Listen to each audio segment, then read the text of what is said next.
चाटो आहे पातरे बलमुआ में रस बड़ी होला पातरे बलमुआ में रस बड़ी होला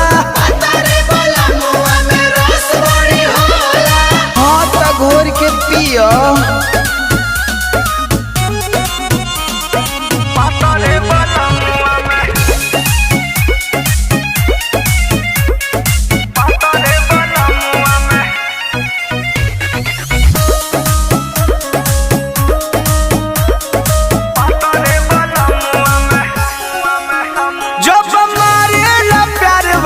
चोट हम तो जानी पलंगिए पलो